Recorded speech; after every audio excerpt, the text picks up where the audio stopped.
अच्छे ढंग से चले और बूथ से लेके स्ट्रांग रूम तक सावधानी बरती जाए, तब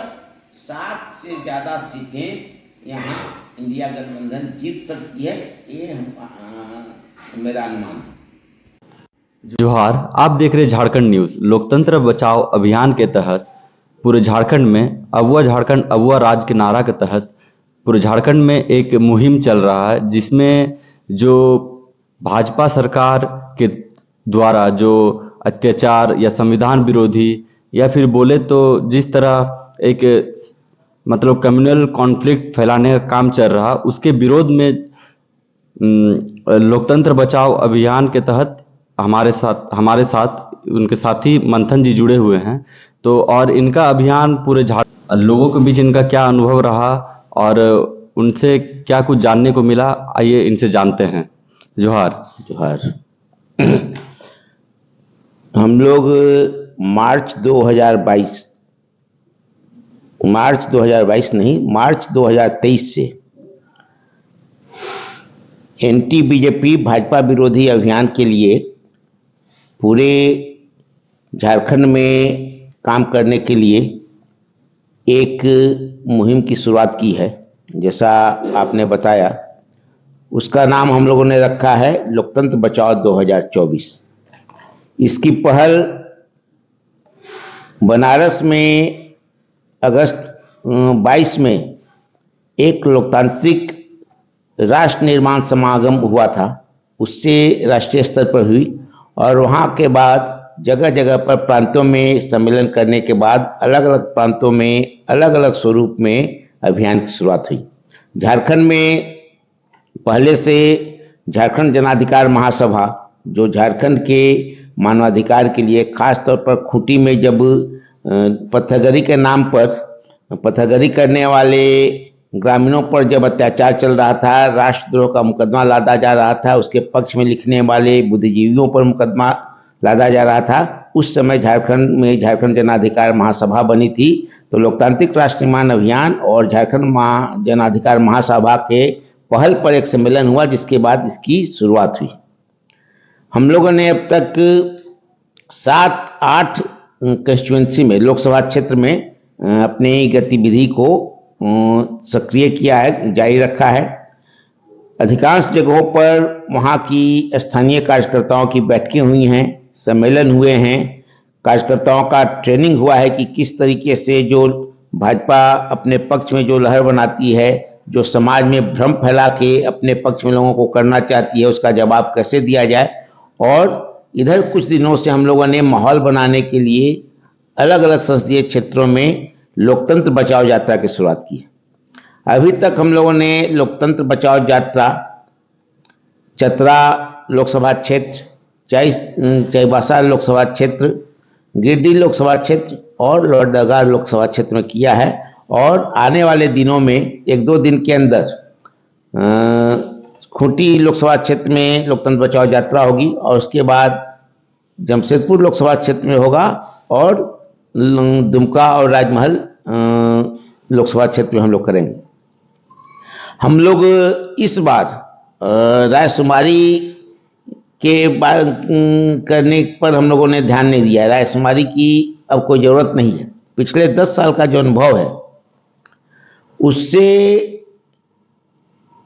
जाहिर है कि कोई भी समझदार आदमी, अगर वो किसी संकीर्ण हित में, उसका कोई निजी फायदा नहीं हो रहा है या अपना वो शोषक समाज का नहीं है, वो पूंजीपति नहीं है, भ्रष्ट नहीं है, सवर्ण समाज का नहीं है, तो हर सामान्य आदमी ये समझ रहा है कि ये 10 साल का शासन हमारे खिलाफ का शासन है, जन विरोधी शासन है। इस कारण से हर कोई ये समझ रहा है, क्योंकि जो बातें आती हैं उसका कोई जवाब नहीं देता है। जो बातें हम लोग उसके विरोध में, इस 10 साल के शासन के विरोध में जो बातें रखते हैं उसका जवाब नहीं आता है। कुछ शंकाएं आती हैं, पार्टियां एक्टिव नहीं हैं, अभी तक गांव में नहीं आई हैं तो क्या होगा, नरेंद्र मोदी इतना बड़ा नेता है, उसका टक्कर कैसे होगा, वो लोग ईवीएम में का घोटाला कर लेगा तब जीत सकते हैं। इस तरह की कुछ आशंकाएं आती हैं, लेकिन ये कोई नहीं बोलता, आमतौर पर कोई नहीं बोलता है कि अंदर से अगर उसका भाजपा के पक्ष में होगा तब ये नहीं बोलता। जो मुद्दे उठाए जाते हैं उसके विरोध में कोई बोलता हुआ नहीं दिखता है, उस पर चुप्पी है। यानी नैतिक वैचारिक रूप से माहौल पूरे क्षेत्र में, सभी क्षेत्रों में झारखंड में भाजपा के विरोध में है, ये एक आम बात दिखती है। और अगर इसके रणनीति के संदर्भ में अगर देखें तो हम लोगों ने जो चुनाव पर सोचते समय जो बातें ध्यान दी है कि झारखंड में भाजपा का जनाधार से ज़्यादा झारखंड में विविध झारखंडी समुदायों के बीच में झगड़ा, जो कुछ जो तनाव है, या उन तनावों को बढ़ा के ही भाजपा अपने उसमें संभावना दिखती। जैसे कुछ इलाकों में दिखा, जो जानबूझ के लगातार चुनाव के समय वो दिख रहा है कि सरना आदिवासी बनाम क्रिश्चियन आदिवासी का विवाद बढ़ाया जा रहा है। उसमें कि क्रिश्चियन आदिवासियों को आरक्षण नहीं मिले क्योंकि और वो धर्म बदल चुके हैं, इस कारण से वो आदिवासी नहीं रह गए, हवा बना रहे हैं। तो इस तरीके से चीजें उठाकर, जबकि ये कहीं से भी पहले से लोगों को पता है, संविधान के लोगों को, संविधान बनने के पहले से स्थिति रही है, और धर्म बदलने से आदिवासी का समुदाय, आदिवासी की सामुदायिकता नहीं बदलती है, एसटी की पहचान नहीं बदलती है। ये संवैधानिक रूप से ये मान्य है। तब ये जानबूझ के तनाव लगाकर वो केवल वोट के हिसाब से कर रहे हैं। तो इस तरह का है। और जहाँ जैसे किसी स्तर पर अगर कुछ इलाकों में जो अपना उनका जो बेस अगर है, जिन इलाकों में उनके मंदिर या पुजारी है, उस आधार पर थोड़ा सा बेस बनाने का संदर्भ में आस्था के नाम पर करते हैं। नहीं तो इसके अलावा उनका जनाधार, जब ये मामले उठाए जाते हैं कि मूलतः जो, तब उसका जवाब में हम लोग ये मामला उठाते हैं कि मूलतः जो भाजपा की शक्ति है, भाजपा है, वो आरक्षण विरोधी पार्टी है। उसको क्रिश्चियन आदिवासी को आरक्षण से वंचित करेंगे मामला नहीं है। वो सारे समाज को, आदिवासियों को, दलितों को, पिछड़ों को, उनका जब एक अधिकार हो जाएगा, एक छत्र राज हो जाएगा, तो सारा आरक्षण समाप्त कर देंगे। अंततः केवल सवर्णों के हाथ में जो पारंपरिक रूप से विशेषाधिकार बचा हुआ है, और कुछ अडवाणी जैसे पूंजीपतियों के हाथ में जो विशेषाधिकार बचा हुआ, जो लगातार संपत्ति सिमट रही है, उसी के लिए काम करेंगे। इन बातों को जब समझाया जाता है तो वो बात आती है। देखिए, हम लोगों का शुरू से भी एक अनुमान था कि झारखंड की जो स्थिति है 2019 में भी अगर प्रशासनिक स्तर पर घोटाला नहीं होता तो कम से कम 4, अभी जो 2 है इंडिया गठबंधन के लोगों के पास पार्लियामेंट्री सीट, तो कम से कम 4 तो होना ही था, जिसमें अगर कहें तो बल्कि कहें कि 5, लोहरदगा और खूंटी तो पूरी तरह से ये 4 होना ही था। यानी 4 सीटों पर तय रूप से बढ़त इंडिया गठबंधन को है। अब पूरी अंदर की वास्तविकता जाने से जो पता चलता है, वहां के लोगों से जो पता चलता है, बातचीत से जो पता चला कि अगर पहले से बहुत अच्छे ढंग से गठबंधन आपस की एकता बना के चुनाव लड़े और सही समुदाय का प्रतिनिधित्व, सही तरीके से समुदाय का प्रतिनिधित्व हो, कैंडिडेट अगर जन आकांक्षा के हिसाब से चुना जाए, तब कई अन्य जगहों पर भी सीधे सीधे जीत हो सकती है इंडिया गठबंधन की। और जैसे हम ये बताएं कि कुछ क्षेत्रों में, जैसे चतरा का एक नमूना संदर्भ ले लिया जाए, चतरा में होता है रहा है कि वहाँ राजद और कांग्रेस आपस में टकराती रही, लेकिन वहाँ ज़्यादा जनाधार, हम लोग जो बातचीत किए वहाँ के लोगों हमारे साथ सक्रिय हैं, जो हम लोग साथ बैठक में आते रहे हैं, तो उनसे पता चला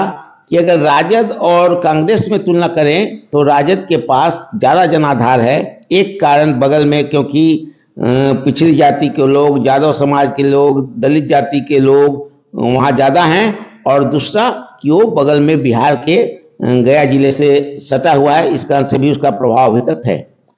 वहाँ अगर, लेकिन दुर्योग रहा है चतरा प्रखंड का, जो वहाँ के लोगों को उससे बहुत आहत रहते हैं कि वहाँ आज तक चतरा लोकसभा क्षेत्र में आज तक चतरा के अंदर का चतरा क्षेत्र लोकसभा क्षेत्र के अंदर का कोई बासिंदा लोकसभा का उम्मीदवार बड़ी पार्टियों के द्वारा नहीं बनाया जाता है। अगर वहाँ स्थानीय उम्मीदवार बने, अगर राजद की तरफ से वहाँ अगर स्थानीय उम्मीदवार दिया जाए, और राजद की एक जो पहचान बनी हुई है कि वो यादव के प्रति ज़्यादा मोह रखती है, यादववाद करती है, अगर इस पहचान से मुक्त होके गैर यादव राजद का वहाँ अगर उम्मीदवार हो तो लगभग अभी जो 1.5 लाख का जो मार्जिन है वो आराम से उनके साथ जा सकता है, क्योंकि भूया समाज के लोग, कुछ दलित लोग वो जो है वो केवल यादव के कैंडिडेट होने से, जो कि यादव एक हिसाब से स्थानीय स्तर पर दबंग जाति हो जाती है, तो उस कारण से केवल भाजपा के प्रति कोई लगाव भूया समाज का नहीं है, लाखों लोगों का, लेकिन वो केवल यादव के विरोध में, यादव के का जो स्थानीय स्तर पर दबंगता रहती है, इस कारण से वो मजबूरन भाजपा के साथ जाते हैं। तो वहाँ चतरा सीट आराम से लिया जा सकता है। उसी तरह से जैसे चाईबासा का भी अगर संदर्भ देखें तो चाईबासा में लोगों को लगता ये रहा है कि गीता कोड़ा से बड़ा कैंडिडेट वहाँ कोई नहीं है, और वो कांग्रेस भाजपा में चली गई तो दिक्कत होगी, लेकिन असलियत ये है कि वहाँ का जनाधार वहाँ पूरा का पूरा लोग झारखंड में मिजाज के हैं। जो विधानसभा चुनाव में जो दिखा कि सब जगह पर झारखंड मुक्ति मोर्चा और कांग्रेस के लोग जीते, तो वहाँ पूरा का पूरा झारखंडी मिजाज के लोग यहाँ के गठबंधन के साथ हैं। वहाँ केवल एक गलती अगर नहीं की जाए कि वहाँ गैर हो को, जिस तरह से कुछ दिनों तक हो वहाँ से हो बहुल क्षेत्र है, हो विधायक ज़्यादा थे, तब भी वहाँ के लोगों को मंत्री नहीं बनाया गया। जो गलती की गई थी, ये जो असावधानी की गई थी, वो अगर असावधानी उम्मीदवारी बांटने में अगर नहीं की जाए, वो समाज में से आपस के विधायकों के बीच बातचीत करके या लोगों के बीच में हल्का सा संवाद चला के कौन ज़्यादा उपयुक्त हो सकते हैं, ऐसा कोई हो कैंडिडेट होगा तो लगभग हार गीता कोड़ा की तय।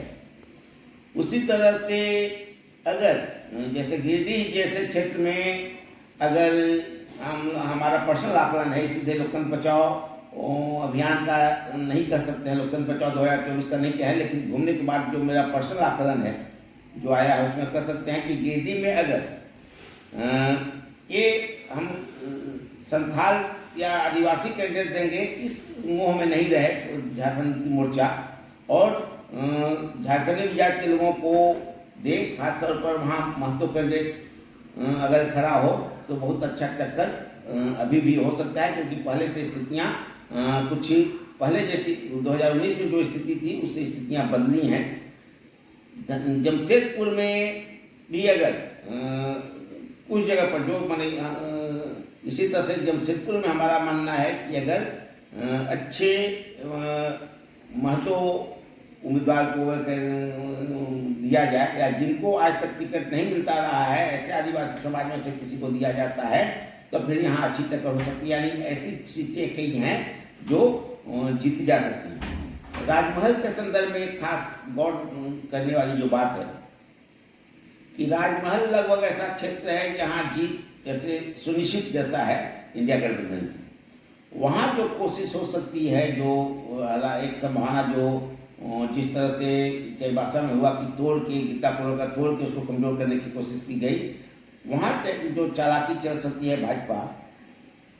वो ये है कि भाजपा की चालाकी जो वहाँ चलेगी कि AIMIM के तरफ से कोई कैंडिडेट अगर को खड़ा करे ताकि मुसलमानों में वोट कुछ मटे, या फिर जो अभी हाल में एक झारखंड मुक्ति मोर्चा में ही हैं लेकिन वो विधायक अभी नाम तुरंत हमको याद नहीं पड़ रहा है, लोबिन हेम्ब्रम अगर खुद खड़ा हो जाए स्थानीय माने निर्दलीय रूप में भाजपा के उकसावे में या अपने गुस्से के उबाल में, तब थोड़ा सा उम्मीद, तब थोड़ा सा आशंका बन सकती है, तब थोड़ी चिंता हो सकती है, लेकिन नहीं तो ऐसे सामान्य रूप से वहाँ कोई सामान्य जो गणित है उसके हिसाब से कोई चिंता की बात नहीं है। दुमका के संदर्भ में है कि वो मेहनत करने की जरूरत होगी और